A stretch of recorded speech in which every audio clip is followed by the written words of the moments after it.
இந்த பீரியாடிக் டேபிள்ல ஏன் இந்த பர்டிகுலர் ஆர்டர்ல இந்த எலமெண்ட்ஸ்லாம் அடிக்க வச்சிருக்காங்க உங்களுக்கு எப்போ டவுட் வந்திருக்கா? இந்த வீடியோல எக்ஸ்பிளைன் பண்ணுவாங்க. ஸோ இதுக்கு இருக்கலே சிம்பிளஸ்டான ஆட்டம் நம்பர் 1 எடுத்துக்கும். அது என்னன்னா ஹைட்ரஜன். ஏன் ஹைட்ரஜன் நம்பர் 1ல இருக்குன்னா அதுக்கு வெறும் ஒரே ஒரு புரோட்டான், ஒரே ஒரு எலக்ட்ரான், ஒரே ஒரு ஷெல் தான் இருக்கும். ஓகேங்களா? இதான் இருக்கலே ரொம்ப பேசிக் ஆட்டம். ஓகேங்களா? அதனால அது நம்பர் 1ல இருக்கு. இப்போ நம்பர் 2ல இருக்க ஹீலியம் எடுத்தீங்கன்னா அதுக்கு வந்து 2 புரோட்டான் அப்புறம் 2 எலக்ட்ரான் இருக்கும். ஆனா அந்த ஷெல் 2 வரல. ஏன்னா அந்த ஒரு ஷெல்லுன்றது ஒரு ஸ்பேஸ். ஓகேங்களா? அந்த ஒரு ஷெல்லுல மேக்ஸிமம் 2 எலக்ட்ரான் அங்க வைக்க முடியும். ஸோ அதனால எக்ஸ்ட்ரா ஒரு எலக்ட்ரான் வந்துமே அதே ஷெல்லில் அது ஃபிட் ஆயிடுச்சு.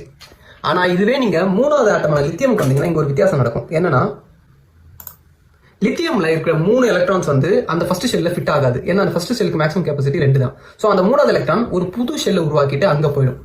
ஸோ இப்போ இந்த ஃபர்ஸ்ட் ரோல இருக்க ஹைட்ரஜன் ஹீலியமுக்கு செகண்ட் ரோல இருக்க லித்தியமுக்கு இதான் வித்தியாசம். ஃபர்ஸ்ட் ரோல இருக்க எல்லா எலமெண்ட்டுக்கும் ஒரு ஷெல்லு தான் இருக்கும். செகண்ட் ரோல இருக்க எலமெண்ட்ஸ்க்குலாம் 2 ஷெல் இருக்கும். ஸோ இதை வச்சு அதோட ரோஸை டிஃபைன் பண்ணிருக்காங்க. ஓகேங்களா? ஸோ நீங்க பாத்தீங்கன்னா செகண்ட் ரோல 8 எலமெண்ட்ஸ் இருக்கிறத கவனிக்கலாம். ஏன்னா இந்த 2வது ஷெல் கொஞ்சம் பெருசா இருக்கு ஃபர்ஸ்ட் ஷெல்லை விட. ஸோ அதனால ஃபர்ஸ்ட் ஷெல் 2 எலக்ட்ரான் தான் ஹோல்ட் பண்ண முடியும். ஆனால் 2வது ஷெல்லால 8 எலக்ட்ரான் ஹோல்ட் பண்ண முடியும். ஸோ அதனால இங்க 8 எலமெண்ட்ஸ் இருக்கு. ஸோ இந்த மாதிரி ஒரு ரோ இன்க்ரீஸ் பண்ண அதுக்கு ஒரு ஷெல் இன்க்ரீஸ் ஆகும். அதுவே காலத்துல நீங்க இந்த ரைட் பக்கம் போனீங்கன்னா ஒரு எலக்ட்ரான் இன்க்ரீஸ் ஆகும். ஸோ இதை வச்சுதான் இந்த பீரியாடிக் டேபிள் டிசைன் பண்ணிருக்காங்க.